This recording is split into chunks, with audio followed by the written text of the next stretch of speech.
Welcome to HSBC Global Viewpoint, the podcast series that brings together business leaders and industry experts to explore the latest global insights, trends, and opportunities. Make sure you're subscribed to stay up to date with new episodes. Thanks for listening, and now on to today's show.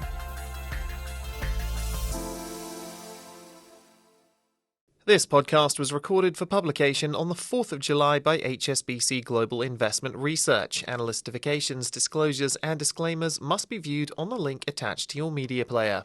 And remember, you can follow us wherever you get your podcasts. Just search for Under the Banyan Tree.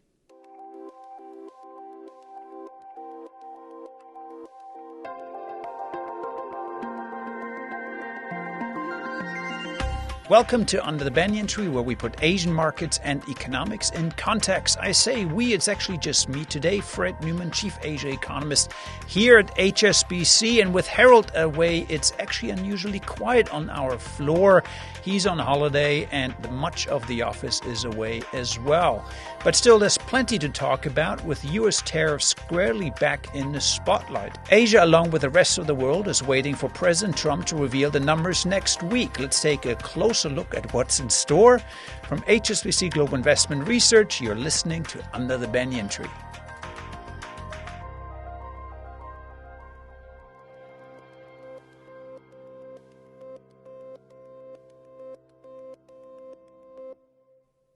Let's start with a recap on where we are in terms of U.S. tariffs and Asia. July the 9th is, of course, the day that President Trump will unveil the numbers for levies on U.S. imports from around the world. At least that's the purported deadline. That could slip, of course. But right now, the two Asian economies in the spotlight are Vietnam and Japan. On Wednesday this week, Trump announced a deal that goods from Vietnam would face a 20% U.S. tariff, much lower than the 46% initially announced in April, although we're still waiting for confirmation from the Vietnamese government on this. But it could be a very different picture for Japan. Trump is threatening tariffs of up to 35% on Japanese goods, well above the 24% laid out on Liberation Day. He also says he's not convinced that a deal with Tokyo is likely before the July 9th deadline. So clearly plenty of moving parts as we move up to the deadline next week, although, of course, the deadline itself could slip. But we're already seeing really sort of the wheels of negotiations ratchet up a little bit. The latest announcements around Vietnam, of course, could be a blueprint for other nations, other economies in Asia as well. We might see some getting away with lower tariffs ultimately than what was threatened during the Liberation Day. But make no mistake, 20% tariffs on Vietnam is still quite punchy. Some people would probably expect a bit less than that. But if we end up with 20%, the next big question is, what do Vietnam's competitors face? If they come in around 20% as well, then probably disruptions for Vietnam are not too big. But if we see other economies, let's say Mexico ultimately under the USMCA deal, or Malaysia or India come in with much lower tariffs, that would obviously be a headwind for Vietnam. But so far, I think 20% is probably manageable for the Vietnamese economy. They're still hugely competitive. Labor costs there lower than they are in China at the moment. There's still a lot of kind of industry settled in Vietnam already. They have a lot of economies of scale, so probably can take 20% in their stride. As we wait for all of these trade deals to fall into place, there's another issue here that's relevant for the region, and that is that according to some of the reporting, Vietnam is also committing itself to a 40% tariff on re-exports to the United States. Now, this doesn't mention specifically mainland China, but of course, because many mainland Chinese goods are finding their way to the U.S. market via Vietnam, it's probably safe to assume that this 40% tariff is really aimed at keeping Chinese re-exports out of the U.S. market. So in many ways, if that only applies to re-exports, that's probably something that wouldn't be too disruptive. The question is, really, will this apply to Chinese components that find their way into Vietnamese production? And at what rate, at what contribution to this production will really the 40% apply? Because in many ways, China is dominant globally in terms of its component supplies into supply chains. Vietnamese industry, along with many other industries and other economies, use Chinese components. And so the degree of disruption really depends on how this particular provision of a 40% tariff is applied. Does it apply to every single component in these goods, or is there a fairly high threshold? And I think there is still a lot to be really filled out in terms of the fine print of this particular deal.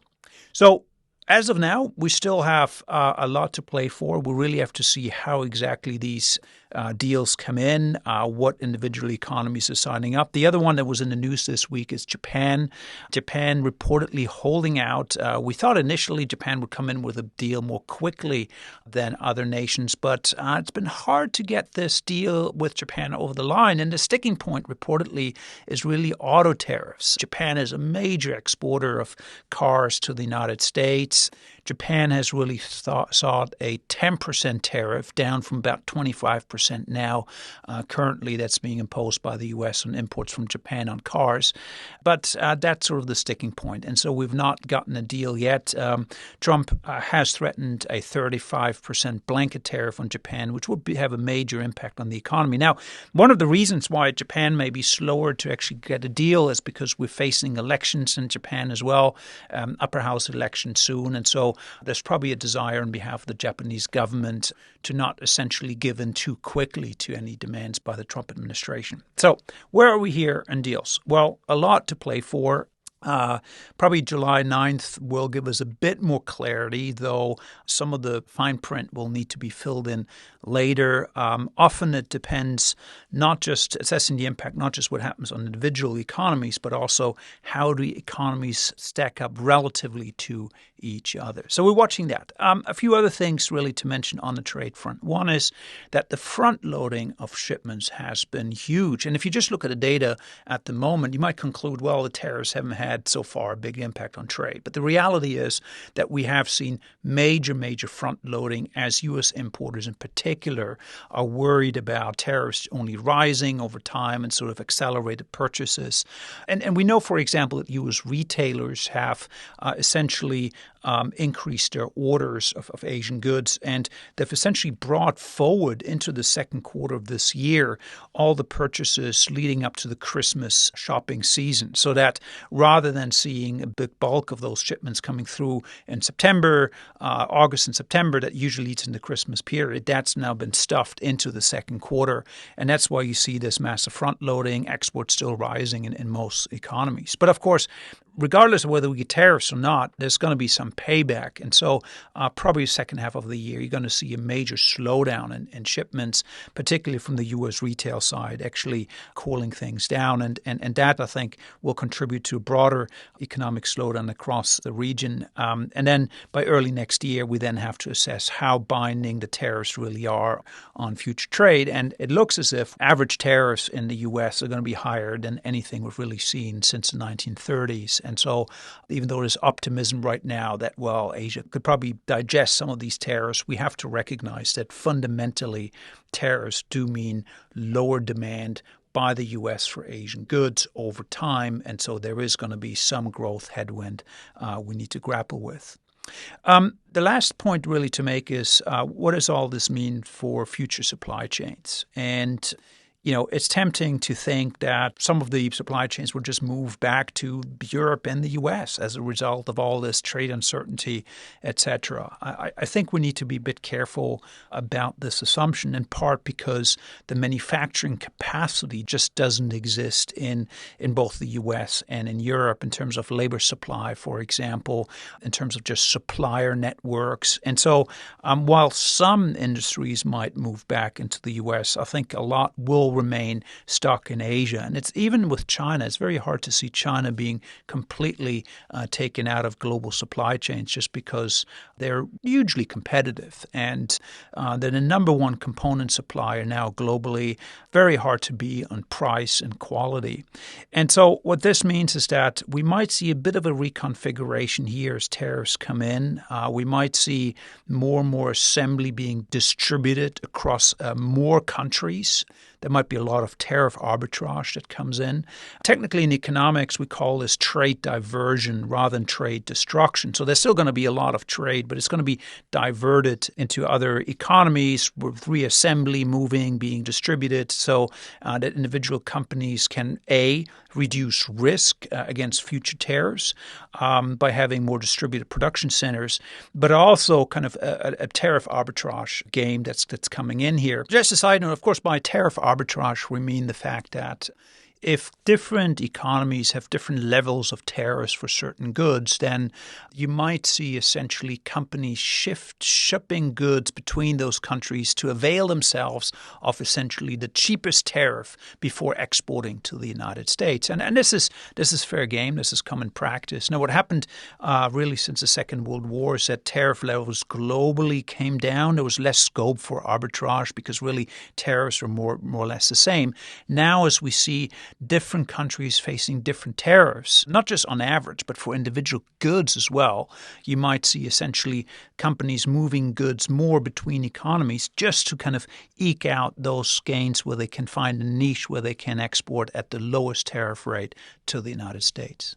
Now, this is suboptimal for the global economy. It probably means higher costs on average for manufactured goods, but it also means that we're not seeing the wholesale kind of taken out of supply chains out of Asia. Asia will remain kind of dominant in most of this manufacturing, but probably the cost of manufacturing goods for the end consumers will increase slightly for Western consumers.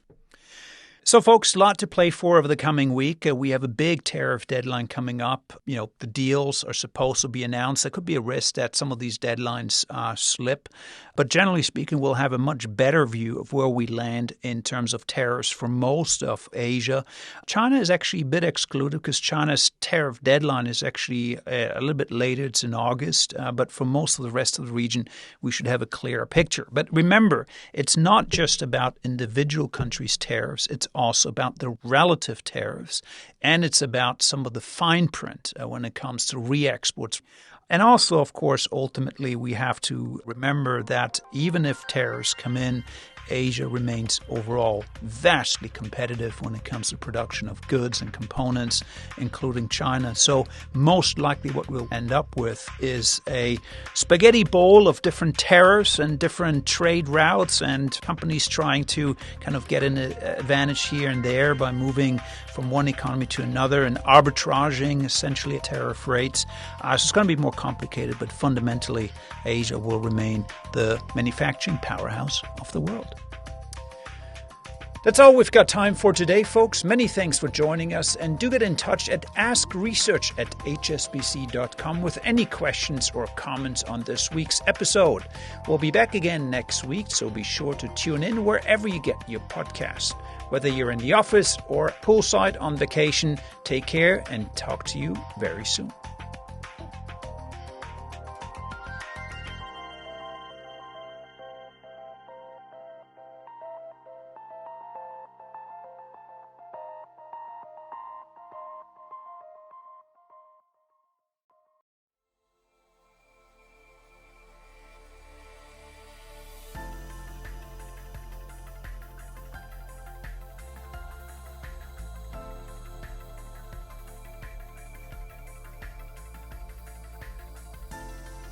Thank you for joining us at HSBC Global Viewpoint. We hope you enjoyed the discussion.